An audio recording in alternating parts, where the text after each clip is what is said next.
contest chair, fellow Toastmasters, and honored guests.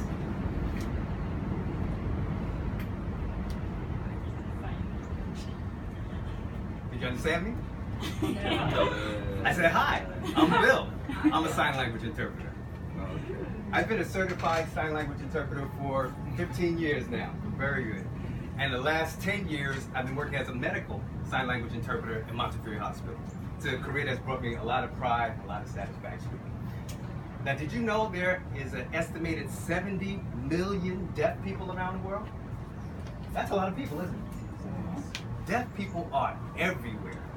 You might not notice them because they may not be wearing hearing aids, but deaf people are all around us. So the next time you're driving your car and you blow your horn and you go, hey, what are you, deaf? Did you know that? Deaf people drive. Yeah, they drive. Tell you a quick story.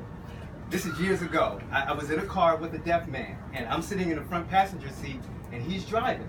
And we're on the highway. And he's driving about 60, 65 miles an hour, and all of a sudden he decides he wants to tell me a story. So he's... I went, no, that's a sign for no. No. You tell me later, you're killing me out. But now, how many here can speak a second language or are learning a second language? How many here? Wow, good.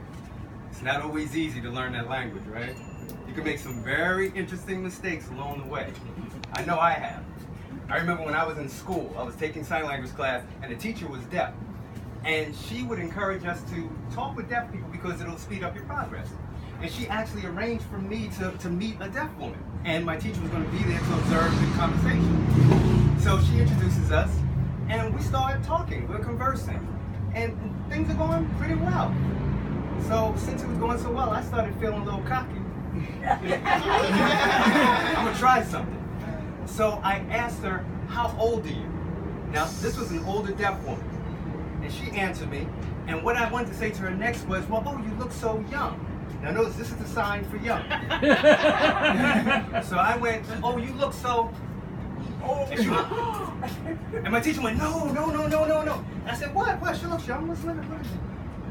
This is the sign for animal. So I said, you look like an animal.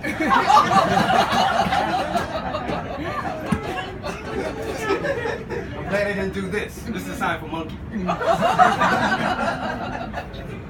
But anyway, I made progress. And I made progress so much that I was a part of a church group, and they had a deaf outreach program. And they would actually have some of their services in sign language. So since I was making progress, they asked me if I wanted to have a little part of the service. I said, yeah, sure. So what they offered me was a part called the announcements. It's like 3 to 5 minutes, and you talk about upcoming events. So I said, okay, yeah, I'll do it, give it. So they gave me the information. The meeting's going to be the next week. So I brought the information home, and I'm studying. Okay, what's the sign for this word, and how do you put this sentence together? And I was ready. I'm ready. So the next week, the meeting comes. I go up on the stage.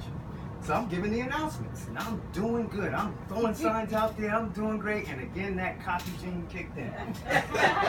Because I said to myself, I'm going to try something. I decided I'm going to throw in a sentence that I hadn't practiced at home. So what I wanted to tell them is, for all these events, please arrive early. Now, this was a group of about 70 to 75 people, mostly women. This is the sign for early. Notice the hand orientation. Right? Okay? So I said to them, for these things, please arrive. And they went. I go, what's the matter with that? They don't want to come early? I don't know. What's their problem? I don't know. But okay, finished. I get off the stage. I had a friend there named George. And George goes. So I walk in the back with George. George puts his arm around me and he says, Bill, I know what you wanted to say. You wanted us to come early. But you didn't sign this. You signed this. That's the sign for naked. So I told these church women to please come naked. Lord, just take me now. But I survived, and here I am now, a certified sign language interpreter. Now, one of my duties as an interpreter is to help hearing people understand what types of communication do not work with deaf people. for example, can deaf people read lips? Yes. You hear it all the time, right? Matter of fact, I seen one person, they went like this. I'll just talk to them like this and they will understand me. But interestingly about reading lips, they've done studies on it, and it's a very inaccurate way to communicate. Very inaccurate. Why? Well, there are many reasons, but one is that many words look the same on our lips, even though they're different words. Let's prove that together right now, all of us. Everyone out loud, say the number 6. 6. Say the word sex. Yes. Did your lips change? Are the words different? Yes. Are the meanings different? Can you imagine in the doctor's office, or doctor, did you say take this medication before sex or before sex? I need to know. That could be a problem, right? So lip reading is a very inaccurate way to try to communicate. So learning a second language is not easy, is it? I know I've had my bumps and bruises along the way, and I've been humbled. I've been sincerely humbled. But if you're learning a second language, don't give up. Don't give up. Persevere. Because there are so many doors and opportunities that can open up to you because you know that second language. And if you already know a second language and you've mastered it, be proud. Because you can do something that many people cannot. Why? Because learning a second language is not easy. Thank you.